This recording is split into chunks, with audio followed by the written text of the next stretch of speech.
Mesdames et messieurs, assalamu alaikum et bienvenue sur la télévision Al Bayan. Vous suivez le journal de ce mercredi 28 février 2024 correspondant au 18 Chaban 1445 Hijr. Découvrons les principaux titres.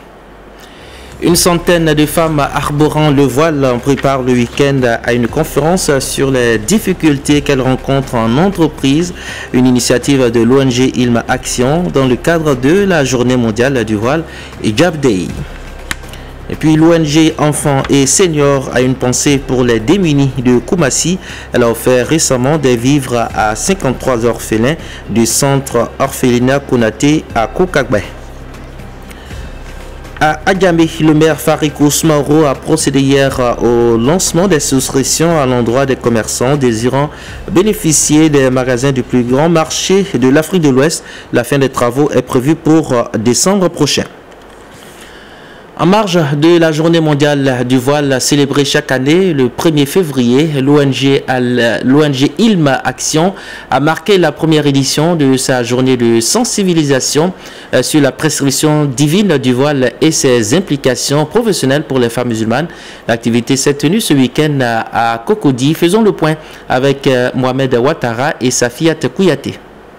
Les femmes portant le voile sont de plus en plus nombreuses à se plaindre de contraintes et de discriminations dans le domaine professionnel. Une problématique que l'ONG Ilma Action a décidé de résorber à travers cette activité. Une conférence inaugurale et un panel étaient au centre des échanges d'experts du monde musulman. Ceux-ci ont proposé des pistes de solutions pour déjouer cette tendance. On parlait de trois viatiques importants pour la sœur. La première des choses, c'est la science. Donc on doit savoir pourquoi on se voile et de façon générale connaître les principes de la religion. Et si on est dans un domaine, maîtriser ce domaine-là, être parmi les excellents dans son domaine, ça va nous aider à passer au travers des contraintes. Si on est parmi les meilleurs de notre domaine, difficilement on va se passer de nous. Pour certains initiateurs, il est important pour ces femmes de réorienter leur carrière professionnelle afin d'éviter ces difficultés quotidiennes. Venues nombreuses pour l'occasion, les participantes ont partagé leurs expériences sur la question et ont opté pour certaines solutions apportées par les panélistes. Ce panel, c'est que la femme musulmane doit être résiliente. Elle doit s'adapter à toutes les situations.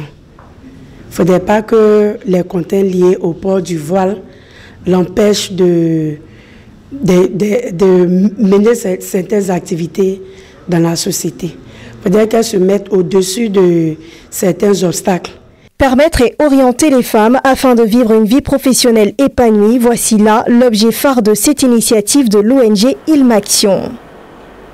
La commission de l'organisation de la jeunesse musulmane en Afrique de l'Ouest, OGMAO, a effectué sa rentrée solennelle le 24 février. Cette rentrée marquant le lancement officiel des activités du mandat 2023-2026 s'est tenue à l'auditorium de la mosquée Salam du Plateau. Le reportage de Cissé Bangali. L'OGMAO est une structure de promotion des valeurs islamiques qui a pour mission l'amélioration de la solidarité, la fraternité entre les peuples et aussi la valorisation de la tolérance religieuse. Pour sa rentrée solennelle qui marque le lancement officiel des activités du mandat 2023-2026 de la Commission, plusieurs panels ont été animés sous le thème « Islam, facteur d'intégration sous-régionale ». Il s'agit pour nous d'optimiser la gouvernance de l'OGMAO au niveau de la gestion stratégique. Il s'agit pour nous de mener ou de conduire la réflexion sur nos structures communes afin de pouvoir adapter sa démarche et ses actions aux besoins actuels de la jeunesse au niveau de la sous-région, les mutations sociopolitiques, les conflits idéologiques. Plusieurs délégations des pays membres de cette organisation et plusieurs personnalités religieuses ont pris part à cette activité. Au nom du Cheikh Aïma, je voudrais féliciter notre frère Kamaraté Vahama qui a été choisi pour diriger cette mandature de l'OGMAO. Et nous prions Dieu qu'Allah donne les moyens d'atteindre ces objectifs qu'il s'est fixés avec son équipe. Au moment où le monde connaît des turbulences, notamment notre sous-région, à travers certains messages, certaines visions de l'islam, il est important que les jeunesses des pays de notre sous-région se fédèrent et puissent avoir une bonne compréhension commune du message islamique et pour travailler dans le sens de pacifier notre sous-région. Créé en 1993 à Orodara au Burkina Faso, l'OGMAO regroupe des associations musulmanes de jeunesse de 8 pays, dont le Bénin, le Burkina Faso, la Côte d'Ivoire, la Guinée-Conakry, le Mali, le Niger, le Sénégal et le Togo. Et toujours dans l'actualité communautaire, l'association des ressortissants de la localité de Soro de Burkina Faso vivant en Côte d'Ivoire a organisé sa traditionnelle journée de prière pour l'union et la fraternité. La cérémonie s'est déroulée le dimanche 25 février dans la commune de Koumassi. Abdoulaye Mondoulier et Safiat Kouyaté. Invocations, prêches et sacrifices sont les activités menées pour consolider la solidarité entre filles et fils de Soroka. 2 conférenciers ont entretenu l'Assemblée lors de ce rendez-vous annuel sur la fraternité et le soutien mutuel. Bon, alhamdulillah, on organise ça, c'est pour qu'il y ait l'attente à tout le monde et la jeunesse, tous les musulmans. On fait beaucoup de sacrifices, beaucoup de prières, puis à nos jours, nos enfants vraiment ils ont dérapé. Donc pour que les enfants puissent se ressaisir, il faut beaucoup de sacrifices, beaucoup de bénédictions, beaucoup de prières pour que l'entente soit venue. Les initiateurs entendent pérenniser cette action afin de transmettre des valeurs de vivre ensemble à travers les enseignements islamiques. On fait ces sacrifices pour le monde entier, pour nous-mêmes et pour la jeunesse. Parce que comme le président a su bien dit, vraiment, nos enfants actuels, vraiment, ont dérapé. Donc, à cause de tous ces problèmes-là, on fait ces sacrifices pour que les enfants n'ont qu'à se ressaisir. L'association des ressortissants de la localité de Soroka, du Burkina Faso vivant en Côte d'Ivoire, existe depuis 2017. Et restons à Koumassi où 53 orphelins du centre orphelinat Konaté Yako Kagbe ont reçu samedi des vivres et non-vivres. C'est un don de l'ONG Enfants et Seniors. C'était au cours de la 2e édition de l'activité dénommée Bonne année aux enfants. Le compte rendu de Chozon Ouattara et Nadia Konaté. C'est une journée de liesse pour ces enfants vulnérables. Ils ont été bénéficiaires de plusieurs dons, à savoir des kits scolaires, des sacs de riz et des cartons de pâtes alimentaires. Le responsable du centre orphelinat Konaté a saisi l'occasion pour remercier les donateurs. Nous remercions tous les donateurs ainsi que ceux que vous envoyez ici ce matin. Nous leur disons un grand merci. Nous avons vu ces gestes. Et nous sommes très heureux de cela. Seul Allah subhanahu wa ta'ala peut les récompenser. Et nous demandons à Allah de les récompenser. Notons que ces orphelins ont reçu des soins dentaires au cours de cette journée. La valeur du don est estimée à 450 000 francs CFA. Cette cérémonie s'est achevée par des bénédictions formulées par le président du COSIM de Koumassi, Imam Daoud Konaté. L'Union des femmes de Samatigila a un nouveau bureau représentatif dans la commune d'Anyama.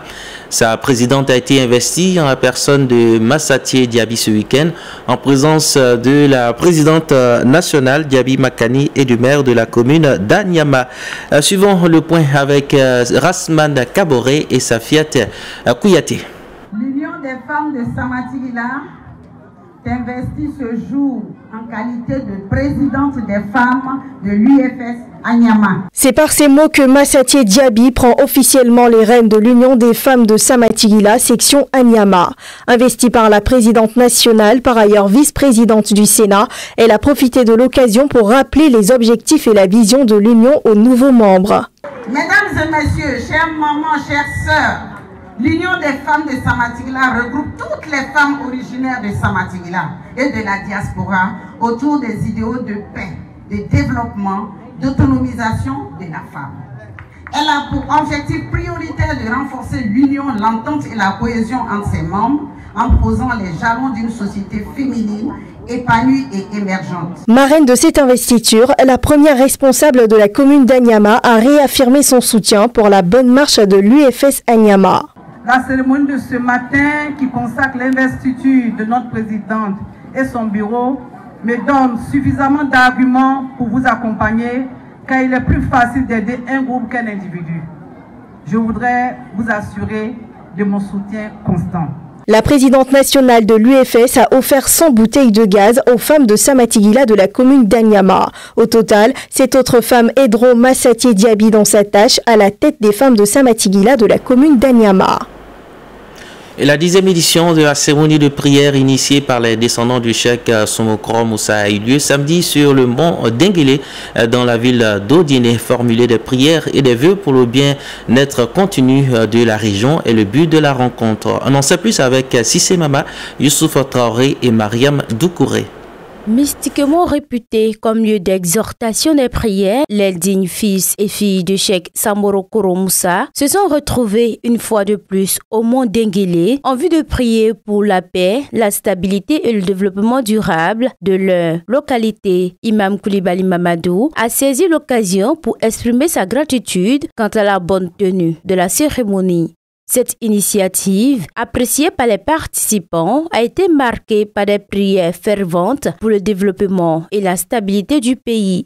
La cérémonie a pris fin dans une bonne ambiance avec un partage de repas suivi de bénédictions.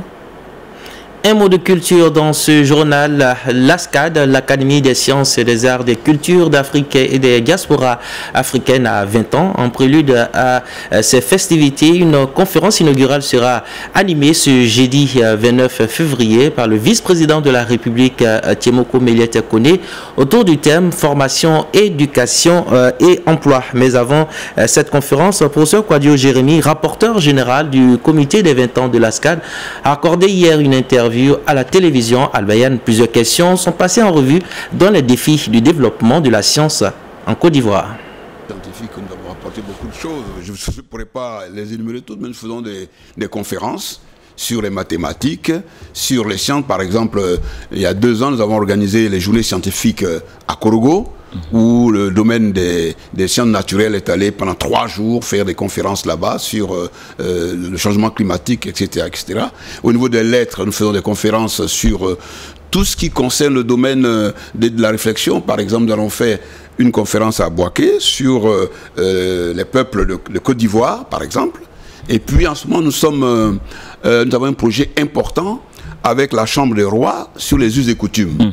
Nous devons travailler sur les us et coutumes et puis voir comment, avec l'évolution de la société, comment les intégrer dans notre société actuelle. Donc vraiment, nous touchons à tout, pratiquement, à l'ASCAD. Je l'annonçais dans les titres, c'est une bonne nouvelle pour les habitants d'Agamé. La commune aura d'ici à décembre prochain un nouveau marché d'environ 16 000 places qui sera d'ailleurs le plus grand de la sous-région. Le maire de la commune, Fariko Soumaro, a procédé hier au lancement officiel des souscriptions à l'endroit des commerçants désirant bénéficier des magasins. Sissé Bangali et Mariam Doukouré. Situé dans le quartier Habitat Extension et bâti sur une superficie d'environ 2,5 hectares, ce marché moderne sera le plus grand centre commercial de la sous-région avec près de 500 magasins. Sont prévus également des lieux cultes, des crèches, entre autres. Alors donc, comme on l'a dit, il est à 3 niveaux. Le premier niveau, c'est le sous-sol qui pour nous est la fondation. Et il va abriter les véhicules, tout ce qui est véhicules et magasins de déchargement et ainsi de suite. Et le premier étage, vous avez des magasins entièrement faits de magasins. Le deuxième étage également entièrement fait de magasins et d'étal. Et le dernier niveau aussi fait de magasins et d'étal. Alors il faut préciser que parmi ces magasins, vous avez des espaces qui sont dédiés à des bureaux. Des bureaux pour les agents de sécurité, les postes de police, et sapeurs-pompiers, et infirmerie, ainsi de suite. Pour le maire de la commune d'Adjamé, ce projet est un puissant levier de développement du quartier qui abrite ce lieu d'échange commerciaux. Je suis convaincu que ce nouveau marché sera un véritable moteur de développement pour notre quartier et pour l'ensemble de la population d'Adjamé. Je vous invite donc à vous engager avec nous dans cette aventure et à contribuer au succès de ce projet ambitieux. Il a également lancé les souscriptions à l'endroit des commerçants tout en les exhortant à ne les payer qu'avec les personnes désignées. J'ai dit aux commerçants que pour éviter un certain nombre de choses que nous avons connues par le passé, que les commerçants ne passent pas par les intermédiaires. C'est pour ça que nous avons désigné la personne qui est habilité à recevoir les inscriptions. Et un commerçant ne peut pas réserver plus de 2 places. Les souscripteurs devront verser 20% du montant du magasin choisi. Le marché d'Adjamé Habitat Extension sera livré d'ici décembre 2024. Et la mère constitue l'antidote contre de nombreux problèmes des enfants. En tant que femme, elle est aussi le maillon faible dans la société. Le groupe scolaire INE a organisé à Abobo une journée d'hommage aux mamans en vue de célébrer la place et surtout l'importance qu'elle occupe dans la cellule familiale. Le reportage de Traoré Vaseko et Fatmat Kodio. Des discours des enfants, des sketchs et autres prestations ont constitué le menu de cette cérémonie d'hommage aux mamans. Une journée du 24 février 2024 qui restera indélébile dans les annales du groupe scolaire Hina, témoignage d'une mère. C'est un sentiment de joie qui m'anime et un sentiment de reconnaissance aussi envers le groupe scolaire INE qui a bien voulu organiser cette journée d'hommage aux mamans. Pour leur dire merci pour tout ce que nous faisons pour l'éducation de nos enfants, pour leur succès. Et puis également, c'est un moyen de faire prendre conscience aux enfants de leurs devoirs envers nous, leurs mères. Ils doivent nous aimer, nous respecter. Les enfants ont fait montre de leur amour et respect pour les mamans. Cela est matérialisé par un acte de lavage de leurs pieds et des cadeaux qui leur ont été donnés. Nos mamans, nos reines, elles nous ont portés pendant 9 mois. Nous les remercions, nous sommes fiers de nos mamans. Nous les respectons vraiment, nous sommes fiers d'eux. Nous remercions tous les mamans qui sont là aujourd'hui à notre cérémonie. Nous les remercions vraiment, que Dieu les bénisse. Fassaba Traoré, directeur de l'établissement Hina à Boaké, a émis le vœu de pérenniser cette journée d'hommage aux mamans. Les enfants qui sont les complices de leur maman, et ces mamans-là n'ont pas toujours le temps de rester avec leurs enfants. Donc pour reconnaître ce que les mamans font pour elles, ces filles-là viennent aujourd'hui pour magnifier leur maman en lavant leurs pieds pour leur dire que maman, je t'aime. Cette activité de célébration des mamans, qui en était à sa première édition, a vu la participation de plusieurs femmes, dont les enfants sont élèves au groupe scolaire Hina. Et c'est la fin de cette session d'information, mais avant le rappel des principaux titres, l'ONG ILMA Action a célébré la journée mondiale du voile. Une conférence a permis de relever les difficultés des femmes voilées en entreprise. L'ONG Enfants et Seniors a une pensée pour les démunis de Koumassi. Elle a offert des vivres à 53 orphelins du centre Konaté à Kokagbe.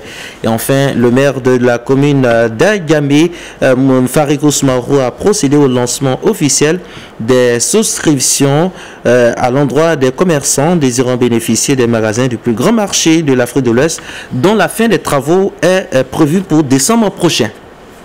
Ce journal a été réalisé par l'équipe de Ouattara Youssouf Aliagui. Merci de votre aimable attention. Je vous souhaite une excellente soirée sur la télévision Al Bayan. À demain, Inch'Allah.